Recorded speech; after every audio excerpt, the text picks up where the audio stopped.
Good evening. I'm going to call to order the Board of Education meeting for the Pittsford Central School District. Please rise and join us for the Pledge of Allegiance. Pledge allegiance to the flag of the United States of America and to the republic for which it stands, one nation, under God, indivisible, with liberty and justice for all.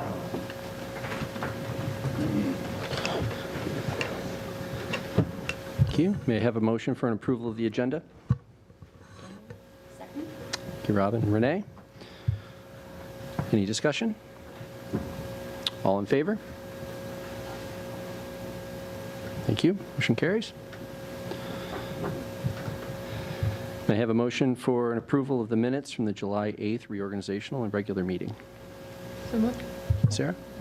Kim? Any discussion? All in favor?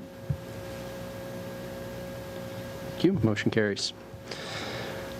May I have a motion for approval of the minutes of the July 16th, 2025 special meeting? So moved. Thank you, Renee. Emily? Any discussion? All in favor? Thank you. Motion carries.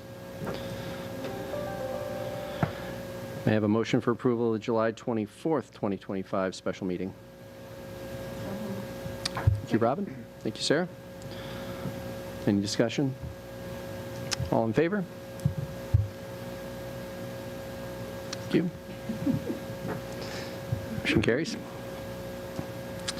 Next up, we'll have our Board of Education reports. Do we have any report outs from Monroe County School Boards Association meetings? No? Summer? Okay. Dates to remember: September 2nd, 2025, is all staff orientation, 7:45 a.m., Mendon High School. September 4th, schools open. And September 9th is our next regularly scheduled board meeting. Next up, we'll have the financial report. Good evening.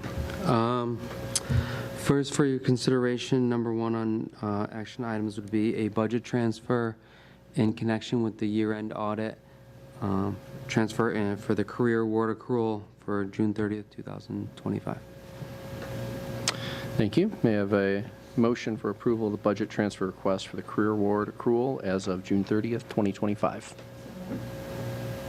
Renee? Thank you, Dave. Any discussion or questions? All in favor? Motion carries. Thank you. Second, for your consideration is a second budget transfer, also in connection with the year-end audit, is a transfer for the local share of summer school, the summer school program for last year, for the summer of 24. Thank you.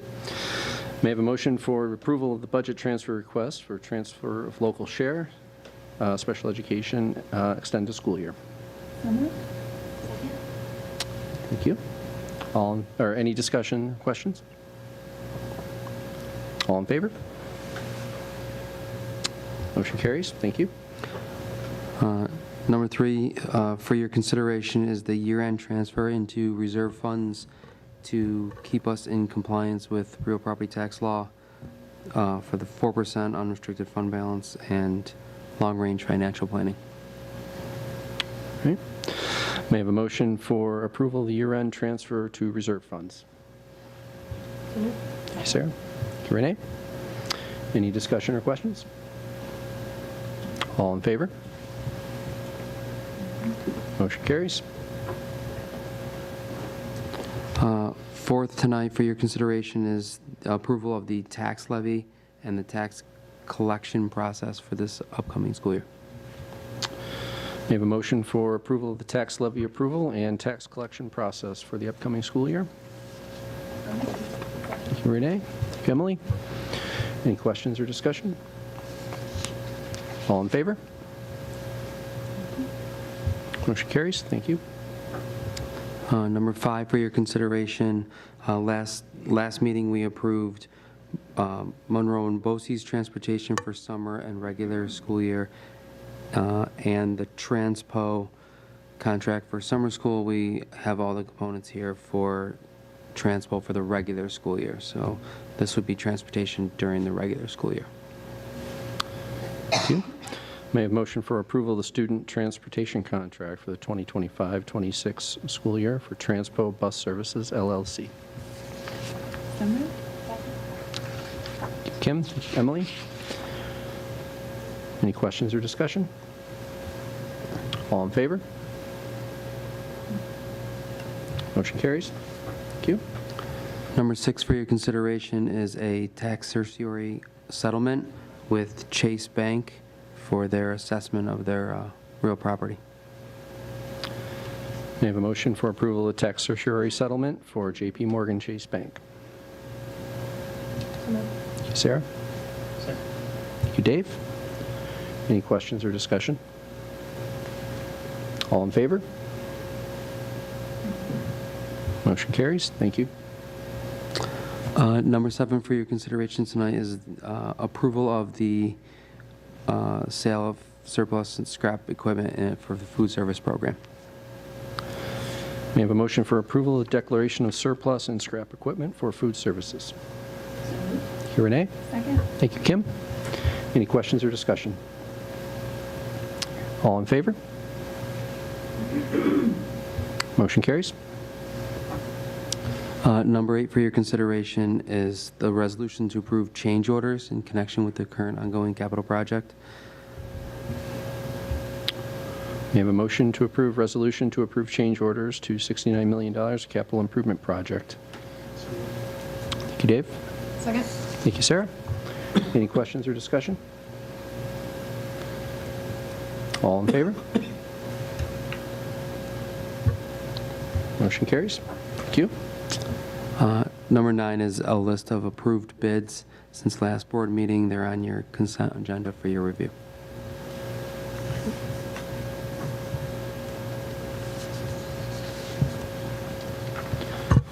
Next on the agenda is discussion for professional services contract report.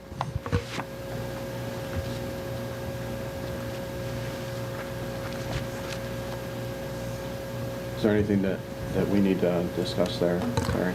No, this is, sorry.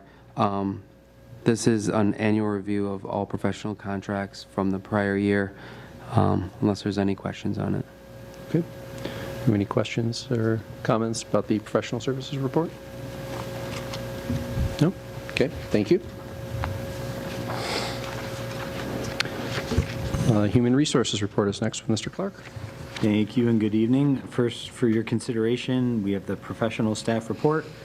We have 1 administrator appointment, 1 administrator substitute appointment, 13 certificated staff appointments, 2 regular substitute, 2 probationary appointments, 2 certificated staff corrections, 2 physical therapist appointments, 10 school-related professional appointments. We have 1 rescinding of a resignation for a certificated staff member, 1 administrator resignation, 1 certificated staff resignation, and 2 school-related professional resignations. Thank you. May I have a motion for approval of the professional staff report? Thank you, Renee. Second. Thank you, Sarah. Any questions or discussion? I just say congratulations to Lindsay, who's in our audience today. She was just approved by the Board of Education to be our Director of Student Services. Congratulations.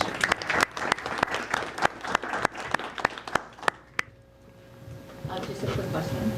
Now that I don't anyone on here, just the process in general, how are things going? Have we filled all of our open positions? Are we getting close? I know that at this point in the year, anything can change. I was just curious where we are. We are diligently working. It's been a very, very busy summer. We do still have some open positions at the elementary level that we're filling as we speak. We have some special education. Those are some of the more challenging special ed, especially secondary. A lot of paraprofessional positions that we're seeking to hire, and then the ongoing transportation. So we're making really good progress. I'm confident that we will be where we need to be, but it's certainly challenging. But we're working very hard to shore up and plug those holes. But I would share to the community that's watching, if you are a certificated special ed teacher, to get your application in. We do have 2 openings, and we would love to have your resume come our way. We just had one based on enrollment. Some of our numbers changed for one of our classrooms where we need to add an additional special ed program, and that's part of the reason why we have one of two openings right now. And then we have the transfer process, which is over, and so due to that, we have 1 position to fill there, and then 1 new position. So again, send them to Human Resources, pittsfordschools.org. Thank you. The postings are active and out there, so. How'd I do, Elizabeth? Thank you. Appreciate it. If there's no further comments or questions, all in favor of approval of the professional staff report? Motion carries. Thank you. Next for your consideration is the support staff report. We have 1 clerical appointment, 1 clerical resignation, 1 transportation appointment, 2 transportation resignations, 1 transportation resignation for retirement, 4 custodial appointments, and 1 custodial resignation for retirement. Okay, may I have a motion for approval of the support staff report? Thank you, Robin. Thank you, Kim. Any questions or discussion? All in favor? Motion carries. Thank you. And finally, for your consideration is a position, Assistant Director of Student Services. This is not it's a restructure in student services. So it's taking our current Coordinator of Social Emotional Learning and renaming that title to fit more with what the day-to-day duties are. So this is not a staffing impact. This is not a budget impact. It's just more of a title that aligns with the day-to-day, what the reality exists in the department. So the justification is in the board packet, and I'm happy to answer any questions you might have. May I have a motion for approval of the Assistant Director of Student Services position? Thank you. Okay. Any questions or comments? All in favor? Motion carries. Thank you very much. Next on the agenda is Student Services Report from Mrs. Kataya. Good evening. Thank you. We have the first reading of the district-wide 25-26 Emergency Preparedness Guide. So thank you for sending along some of those catches on the personnel changes, so those should be updated in the packet. This has also been posted online and will continue to be posted online for any feedback, and will be approved at the next meeting, or will be put up for your approval at the next meeting. And just a reminder that the building level emergency preparedness guides are not public documents for security reasons, but the board will have access to those. Those will be updated within the next month. Thank you. Any questions? Thank you. And Special Education Report from Ms. Woods. Good evening. The Committee on Special Education and Committee on Preschool Special Education recommendations are on the consent agenda. Thank you. And Superintendent's Report from Mr. Pirro. Good evening. There is not a need for an executive session this evening. I would like to thank our Thornell Road PTSA for a significant donation of over $5,000 for the purchase of modular storage for the Thornell Road Elementary School cafeteria. So thank you again, PTSA. And I'm going to do my report at the front of the room.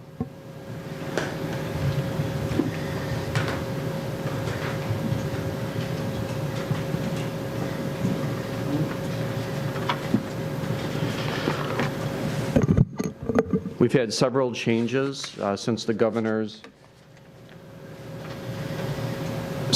budget was approved, and so I'd like to highlight some of those changes, knowing that after today there will be multiple pieces of communication that go out to staff on different levels and our community at different levels as well. The first is the personal electronic device policy changes that we made. And just a reminder, this was passed through the governor's budget late in the spring. In short order, we have had the great opportunity to solicit feedback from all of you at our multiple retreats, along with principals that joined us, our parent advisory committee through the PTSA, Our Superintendent Student Advisory Committee, where I meet with students at both Sutherland and Mendon to get their feedback. Our Power Hour, which was well received, which was open to the entire community. And then through our summer retreat, which involved the Board of Ed members, our PDTA leaders, our administrators, our PTSA, et cetera. So we've really had a great stakeholder pool to get as much information as possible so that we could align our regulations and our practices to the policy, which is aligned to the governor's requirement. So I just want to go over some of the areas in here that will be, again, communicated. Part of our biggest decision was if students can't have these electronic messaging devices, have access to them, where do we put them?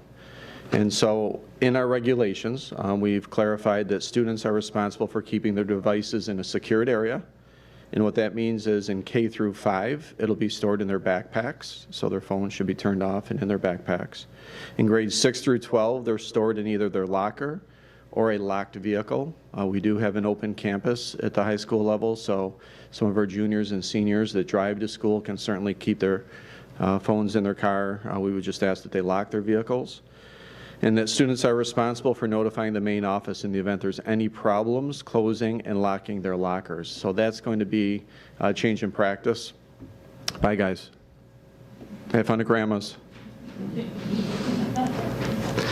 So looking at the regulations and then thinking about what that means in practice, what we're hopeful and committed to doing is looking at those first 2 days our students come back to school and allocate time specific to this big change for them. This is really a third order change for our students. And so we're going to assist students those first couple days with routines of storing their devices, which would include practicing opening and locking their locker, powering off their devices, or putting them in airplane mode. And then the timing of getting to their locker and back to their first period class on time. Our secondary students rarely use lockers. And so just the whole concept of opening and closing their lockers is something, believe it or not, we're going to have to reacclimate our students with. As far as communication, how do parents and guardians get a hold of their students or their children? And how do the children get a hold of their parents and guardians?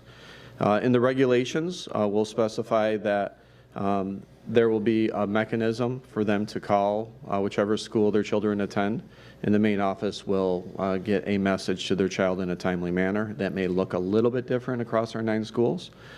One of the things that you can see that's italicized is at our meeting today, we talked about the potential in our regulations of allowing our high school students the opportunity to use their district laptop to email.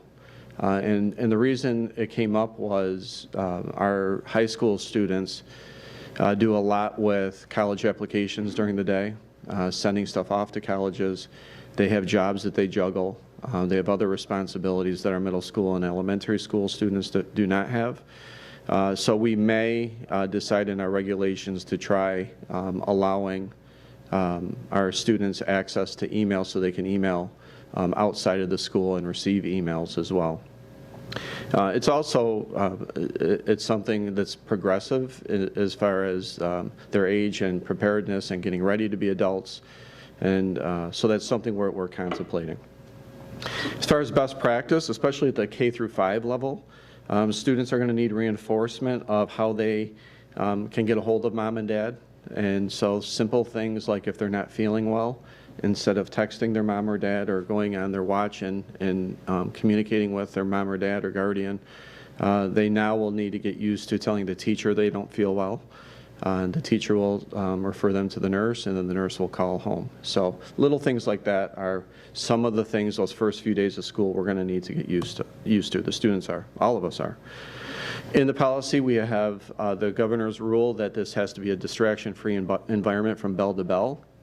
At the secondary level, students may continue to use their devices until the warning bell. So you get off the bus or you get out of your vehicle, you're walking in, you can text, you can call, and you can go in the building, you can text, you can call, and then when the bell rings, then it's time to put that phone in your locker make sure it's secured there for the day, and then you can pick it up either during lunch if you're going off campus for lunch, or at the end of the day during the last period.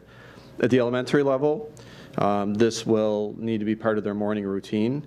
Devices should be placed in their backpacks upon entering their classroom. So similarly, when the students enter the building, they should be prepared to have their phone put in their backpack with their backpack zipped and put in the spaces allocated for them. So as far as practice, we're going to need to work with our students on what those morning routines look like, and certainly communicate those expectations to our secondary students. Field trips.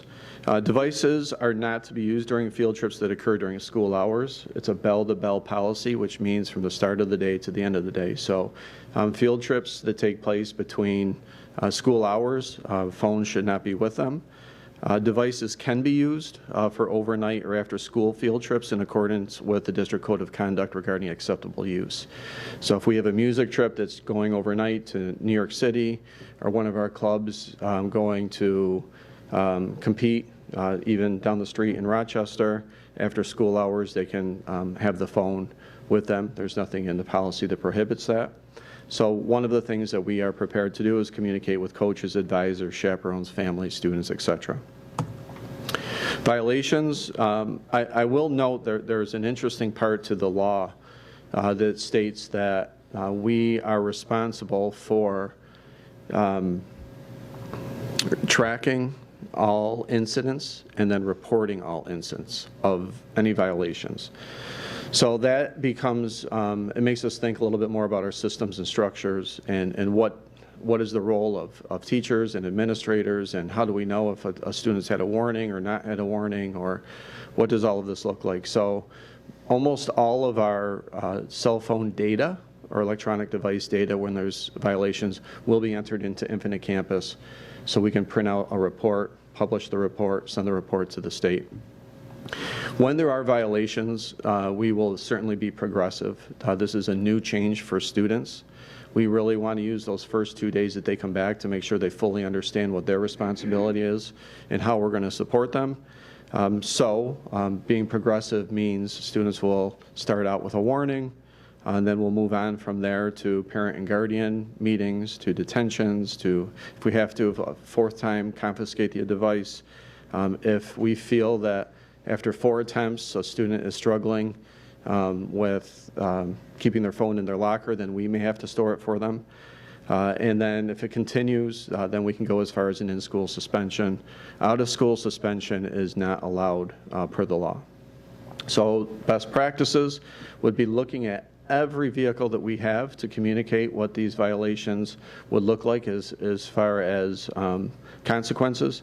So open houses, K through 12, this needs to be a topic. Grade level meetings with our students, especially at the secondary level, team meetings at the secondary level, letters from the principals around their expectation, how things are going, updates to the community, and then certainly newsletters and letters from my office as well.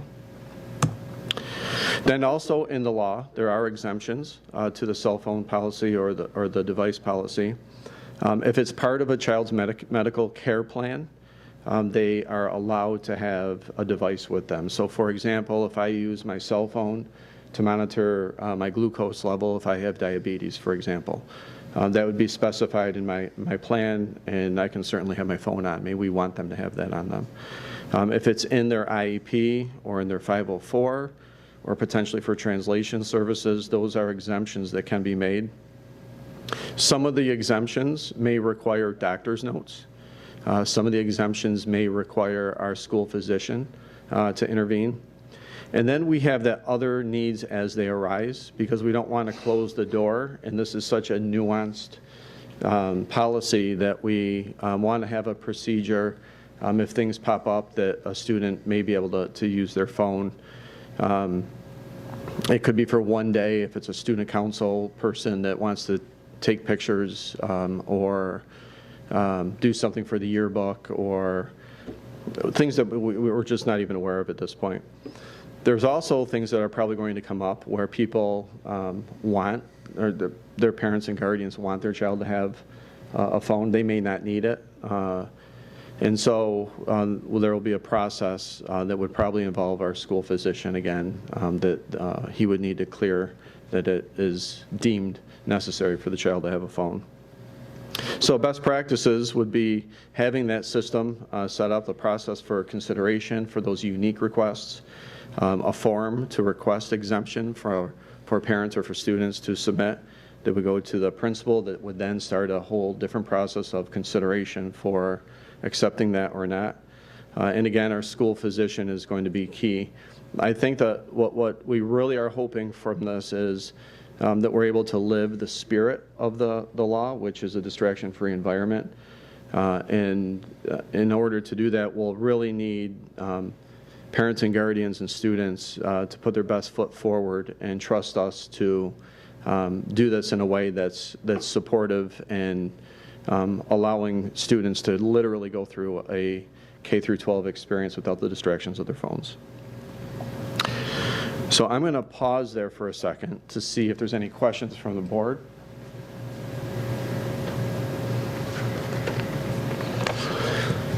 Since our retreat, I have shared these regulations and practices with our PDTA rep assembly. I didn't, the PDTA president did.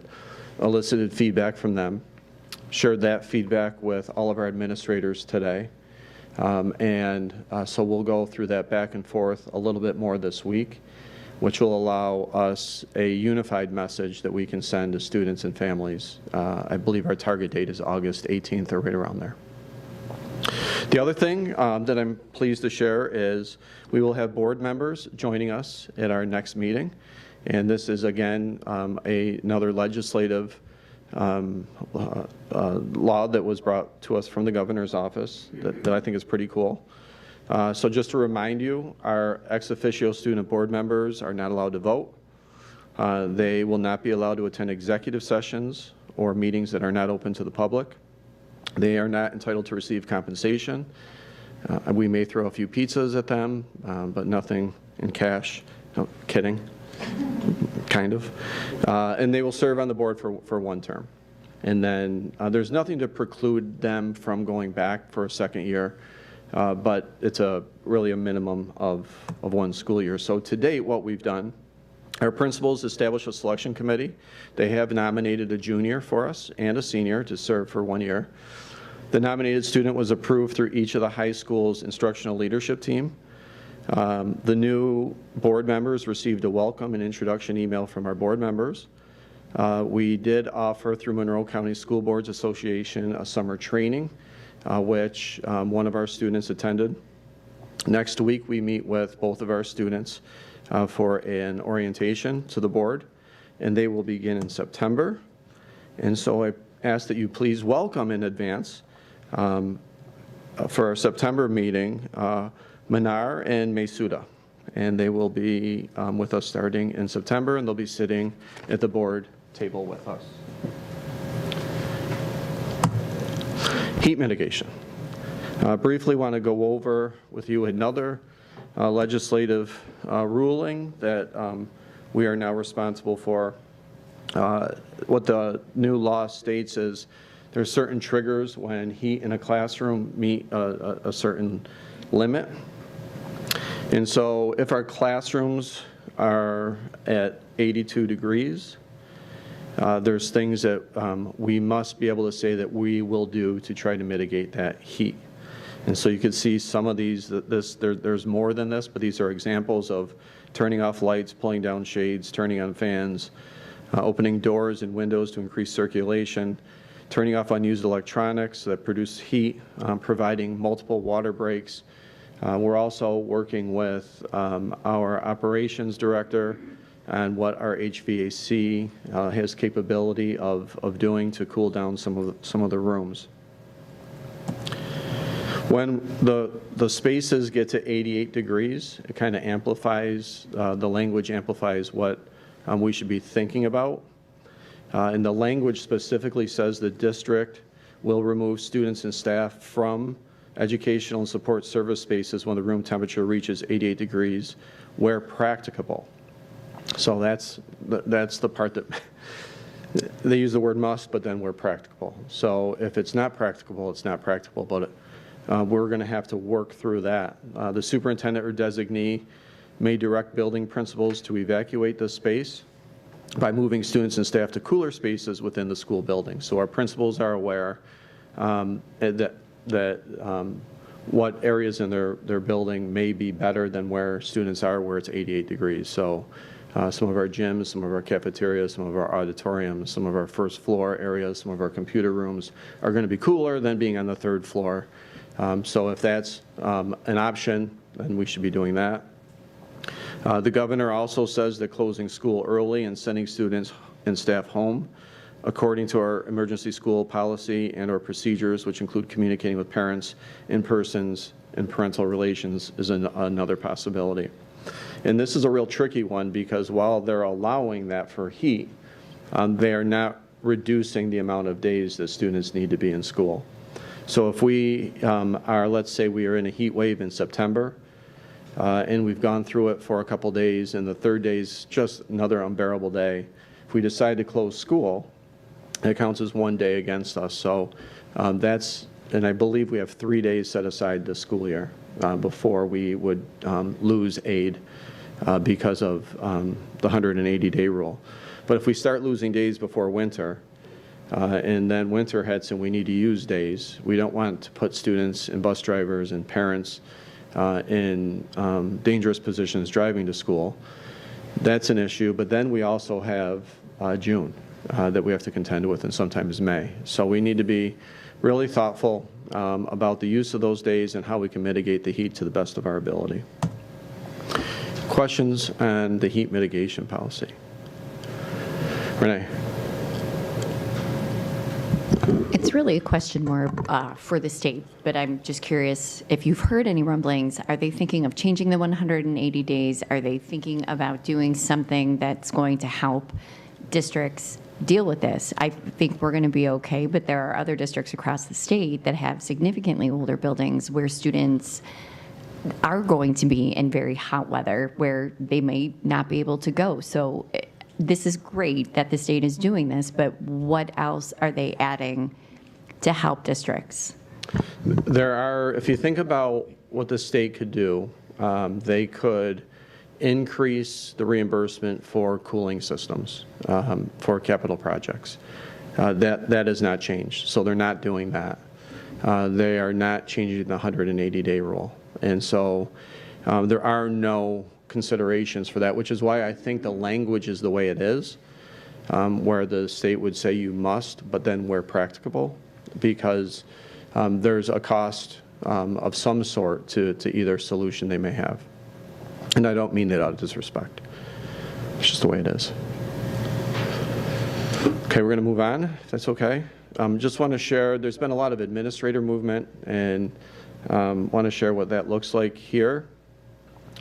So we have Stephanie Barg, who is the Jeff Road principal this year, and she moved to Mendon High School to be the Mendon AP. She's at Mendon High School right now. We have Laura Hefner, who was the Mendon High School AP, that's now the coordinator of special programs and services. She replaced Gail Lasik down the hall here. We have Lindsay Alley, that's with us today, who is the Park Road principal, who will become the director of student services. And Lindsay's start date for that transition will be right around mid-November. We have Shayna, who's the director of student services, who will transition to superintendent with a start date of December 1st. Then we have myself, who will be departing the superintendency December 1st to take over that interim position for Mike Vespi until his return. So the current openings that we have are the Jeff Road. So with all of that said, we have the Jeff Road principal opening. We are currently interviewing for that position. And the only thing that would stop us from starting earlier than early October would be if the successful candidate needs to give their current job a 30-day notice. So when all is said and done, the person could start in September or could start in October, depending on what that person is held to from their previous district. Currently, we have our interim, Audra Schmidt, who will be at the helm as we go through that process. And then we have Lindsay's position that will be posted tomorrow. With Lindsay departing in mid-October, it makes it a position where I don't feel we're going to need an interim. So we will post tomorrow, go through the interview process, and then very likely be able to start with hitting the ground running with a new principal in mid-October. The nice things there is that there's overlap. Lindsay working with Shayna for a couple weeks in the student service position, Shayna working with me before I depart, and then me as interim for Mike, who I've worked very closely with before his leave. The other thing I will share, Mike is doing really well. He is halfway done with his chemo treatments. His numbers are looking a lot better. He's feeling really good. He's excited and wanting to come back to work, and so he will finish his chemo, hopefully move on to radiation, and then hopefully to removing the tumors, and then he'll be back to the old Mike. So thoughts and prayers are with Mike. The other thing that, just for your awareness, we did have the consolidation of the CIO position. This was through the budget cuts last year, where Dr. Kimmer retired, and then we had to fill his levels of responsibility. So Jamie Kogler and Matt Kwiatkowski are going to take on key roles relative to picking up Jeff's responsibility. So Jamie Kogler will be the head of our data team, and Matt will continue his position as Director of Technology with lots of connections to our software and our systems security for any kind of scams or fraud or any of those types of things. Okay, that's the end of my slideshow, and that means it's the end of my presentation. A lot was shared tonight. I wanted to see if there's any questions. So I guess I do have one more thing to share about all of this. It's new. The cell phone policy, the device policy is new. The heat mitigation is new. There are going to be people that say it's 83 degrees, we should close school. It's 89 degrees, we should close school. Fans blow hot air. The HVAC is not working. Why aren't we doing this? Why aren't we doing that? Cell phones, same thing. I can't get a hold of my children, or it's not fair that my child has this discipline, or this is too much pressure on us as teachers or as administrators who are dealing with too many referrals. All of these things are normal when there's change of this magnitude. And so I think I really just, and I feel very comfortable saying this, and I think it will happen. We need to work together and be prepared to look at, is what we're doing having the results that we want? So do we need to come back to the device policy? Do we need to come back and do something different with the heat mitigation policy? Which is really good timing when I think about the work that we did last year with culture and the work we're doing this year with change. And when you marry the two, it's the perfect timing for looking at some significant changes in the district from both the state level and from a personnel level. So we just need to be prepared for that, but we will put our best foot forward, for sure. Okay, thank you. Thank you, Mike.